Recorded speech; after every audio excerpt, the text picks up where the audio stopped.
Assalamualaikum warahmatullahi wabarakatuh. Jika di video-video sebelumnya kita membahas negara terkaya di dunia, negara terindah di dunia, bahkan negara tetangga, kita bahas faktanya. Di video kali ini tak perlu jauh-jauh, kita akan membahas apa yang ada di dalam negara kita sendiri, yaitu Indonesia.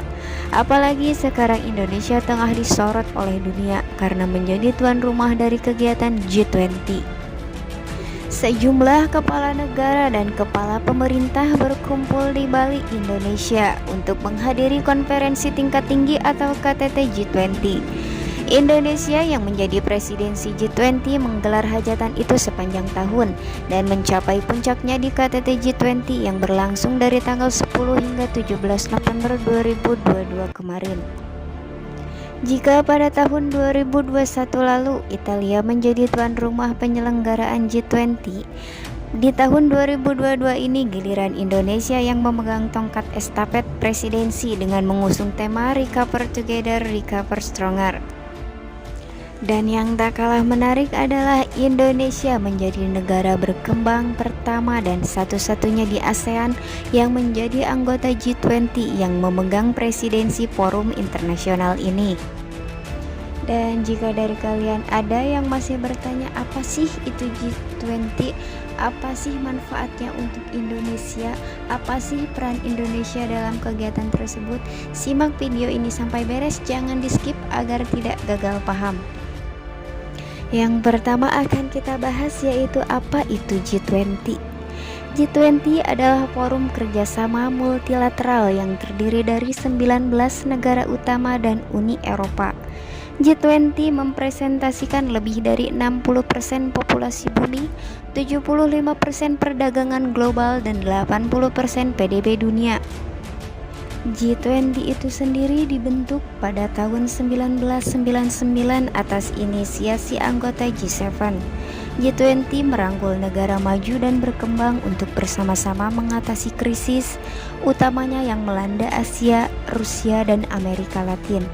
Adapun tujuan G20 adalah mewujudkan pertumbuhan global yang kuat, berkelanjutan, seimbang, dan inklusif.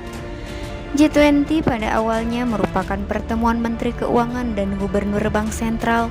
Namun sejak 2008 G20 menghadirkan kepala negara dalam KTT dan pada tahun 2010 dibentuk pula pembahasan di sektor pembangunan.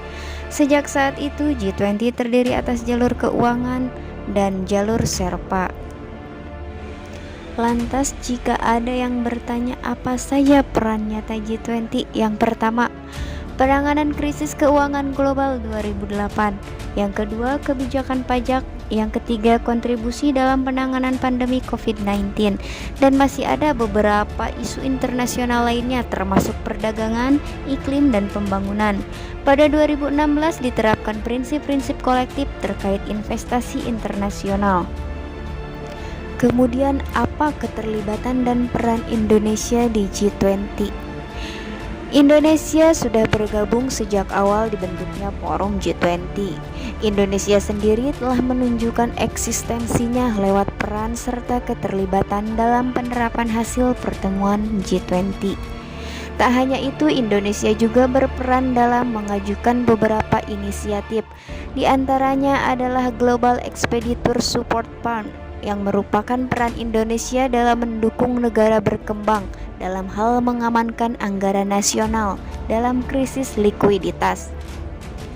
Indonesia juga mengajukan inisiatif Global Infrastructure Connectivity Alliance yang mendukung konektivitas melalui kegiatan kooperasi dan pertukaran pengetahuan, dan juga mengajukan inisiatif Inklusif Digital Economy Accelerator, yaitu forum yang menjadi tempat perkumpulan para unicorn di negara-negara anggota G20 untuk saling bertukar ide. Tak hanya mengajukan inisiatif, Indonesia juga turut berperan sebagai Co-Chair Anti-Corruption Working Group bersama Prancis di tahun 2010-2011, Co-Chair Working Group on Energy and Commodities Market bersama Inggris di tahun 2012, tuan rumah untuk pertemuan Study Group on Financing for Investment di Bali tahun 2013, tuan rumah pertemuan Infrastruktur and Investment Working Group di Jakarta 2014, serta tuan rumah pertemuan Infrastruktur and Investment Working Group di Bali tahun 2016. Selanjutnya yaitu manfaat KTT G20 itu sendiri bagi Indonesia. 1. Membuktikan persepsi yang baik atas resiliensi ekonomi Indonesia terhadap krisis. 2. Merupakan bentuk pengakuan atas status Indonesia sebagai salah satu negara dengan perekonomian terbesar di dunia. Yang ketiga, memberi nilai tambah bagi pemulihan Indonesia. Yang keempat, berkesempatan menunjukkan kepemimpinan Indonesia di kancah internasional. Yang kelima, membuat Indonesia menjadi salah satu fokus perhatian dunia. Yang keenam, Indonesia juga menjadi sarana untuk memperkenalkan pariwisata dan produk unggulan Indonesia kepada dunia internasional. Dan itulah beberapa serba-serbi kegiatan KTT G20 2022 yang digelar di Bali, Indonesia. Semoga bermanfaat dan terima kasih. Sampai bertemu di video selanjutnya.